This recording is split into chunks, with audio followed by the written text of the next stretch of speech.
I'll tell you what's the worst part about television is the programming, the philosophy, okay? I mean, the manipulating of your mind, the philosophy, the mentality, the system of thinking, the ideology. That's what's wrong with television. That's what's wrong with movies. That's where they're really getting in your head. Take, for example, Walt Disney, right? And many people that will preach against the TV, they'll preach against the movies, they'll preach against Hollywood because it's obvious that stuff is bad. But then they'll say, well, we watch Disney movies. And I've been to the home of preachers and Christians who would never watch TV or the movies, but yet they have the whole library of the Walt Disney movies. You know those white plastic cases? And they have them all lined up, and I mean, they have tons of them lined up. Scores. I don't know how many there are, but there's hundreds of them. They have them lined up and lined up, and they have their kids watching those movies all day long.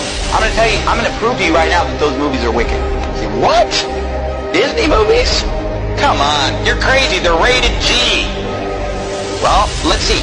First of all, did you know this? Did you know that Disney movies are filled with subliminal messages? Subliminal messages. Now, what are we talking about tonight? Sorcery.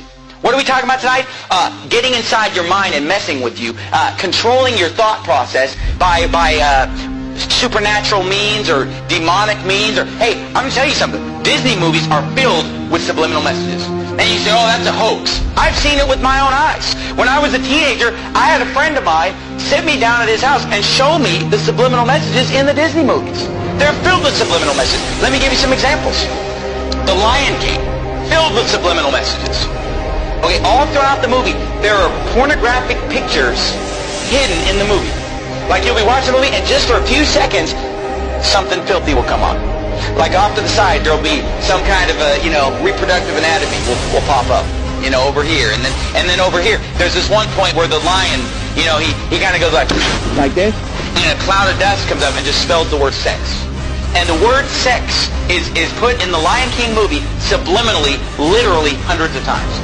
Hundreds of times. The shapes on the screen will spell the word. And I've seen it. I mean, I had my friend sit me down at his house and pausing the movie, showing me the word sex popping up on the screen at different times because he knew where they were.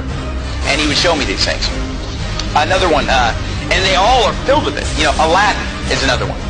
In the movie Aladdin, there's a part in the movie where the guy, what's his name, Aladdin?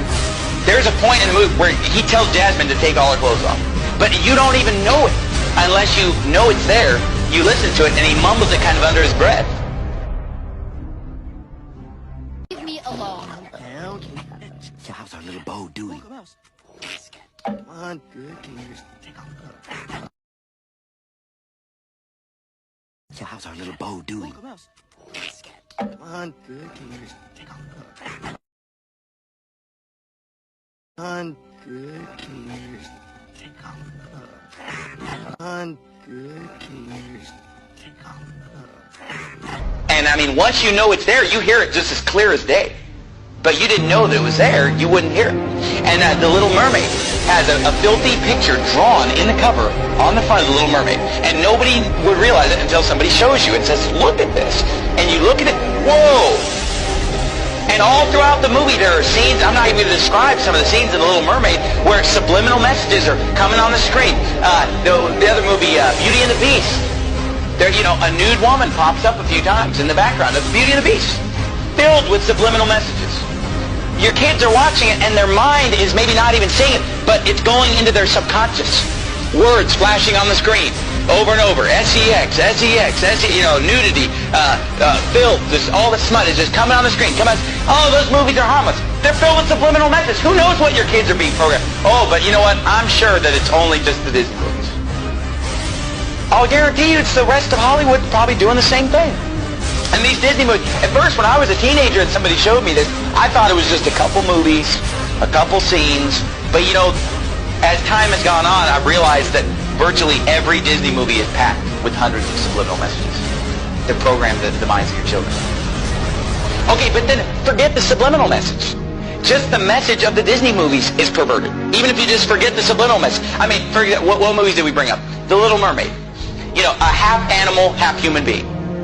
And that's perverted in and of itself. All throughout the Bible, every false god is a half animal, half human being. They're constantly merging of animals and human beings. It's paganism. It's wicked. And yet every Disney movie is pretty much based on the merging of a human being with an animal. It's described in the Bible. And the movie The Little Mermaid, you know, she's topless the whole time, right? She's just wearing like a bikini top. How is that? Is that how you want your daughter to dress? Is that, oh, but there's no cussing, there's no nudity. Do you want your daughter going around in a bikini top? Is that modest apparel? Is that what Jesus Christ would have you to wear, ladies? No. The movie's filled with Satanism, witchcraft. There's some, what is it, Ursula, some witch that's casting spells and using sorcery and demonism. Oh, pretty innocent, right? All of them are filled with it. In the movie Beauty and the Beast, the whole first half of the movie is these prostitutes in the town that are dressed just half naked, dancing around, you know, admiring this guy, the big, strong, handsome guy. But all these girls are dressed indecently. They're obscene in their gestures, subliminal messages, and then the whole movie is basically just exalting a certain physical standard of appearance. Beauty and the Beast is a movie about a woman who falls in love with an animal. And in the movie they keep acting like, well, he's just ugly. He's not ugly, he's an animal. But there's a difference between being ugly and being a beast, being an animal. And if you've seen the cartoon, it's an animal. It's like a dog. It's like a big dog man. I mean, it's clearly an animal, and yet she falls in love with him while he's an animal. You know, only when she kisses an animal does he become a human being. Oh, wow. And you say, well, what's wrong with that? Read the Bible sometime. Hey guys, it's Jared. I pray this video shed light on the satanic, Luciferian, Illuminati indoctrination of our children through subliminal messages and Disney movies. I understand that you may not believe this, but when you look into who's making these movies and you see the fruits of their labor, it all makes sense. Walt Disney was a Freemason obsessed with the occult and used his movies and his theme parks as a tool to indoctrinate the public into his beliefs. Club 33 in the Disneyland parks is symbolic of the 33rd degree of Masonry. This symbolism is also put into the Disney movies.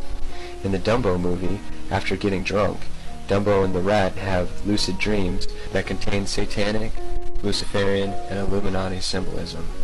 Disney also displays its corrupt satanic agenda through programming of their idols. They introduce innocent stars that slip under parents' radar and build up a fan base. As the idols get older, they corrupt them and send them on a crash course in a dragnet plot to drag some of their fans down with them. Examples of this are Miley Cyrus, Britney Spears, and Christina Aguilera. I know the 666 in the Disney name is hard for some people to accept, but it is not Walt Disney's signature, as many believe. It is a made logo, and even as a kid I remember thinking the logo looked odd. It didn't look like any D I had ever seen. The Y doesn't even look like a Y, and the squiggly above the I are all part of the hidden mark of the beast symbolism. Think about it. This mark is on everything Disney, and as if to affirm its importance and the mark of the beast promotion, on many Disney stores, Mickey's head is made with the same 666. If you still think it's a stretch, then you're probably comfortable with the hand-scanning technology they are implementing for VIPs to enter their park and access their rooms. It is a forerunner for the RFID Mark of the Beast technology. They are getting the people ready. All these plots are satanic in nature. If you understand the Masons, Illuminati, and the times that we're living in, it should all be obvious to you. Jesus Christ came to save us from this system. In 1 John 2:15, he said, "Do not love the world or anything in the world. If anyone loves the world, the love of the Father is not in him." Jesus knew this system that Satan was going to be creating. He knew about Disney before it was even here. Satan doesn't play fair. He doesn't wait until you get older before he starts trying to plant his lies in you. He wants to get kids as young as possible and indoctrinate them into his system. Jesus also said, "What is highly esteemed among men is an abomination to God." The reason why these Disney movies are so prevalent, the reason why people young, old, big, and small of this world are watching them, is because it is highly esteemed among men, and it is an abomination to God. Our Lord wasn't saying these things to keep things from us or to make life less fun. He was saying these things to protect us. He knew Satan's deceptiveness and his plot to destroy us. As we put our faith in Jesus Christ and his work of salvation for us from this system, and we live in the Word of God and in the Holy Spirit, we will overcome Satan's snares. As we get closer and closer to the end times, the devices of the enemy are going to get more and more devious. I have videos on my channel explaining some of these deceptions that Satan has laid before us, and I am making a playlist called Defeating the Antichrist. Brothers and sisters, this is our time to unite. Let us flee from the unclean thing, and let us put our eyes on the glory of Christ.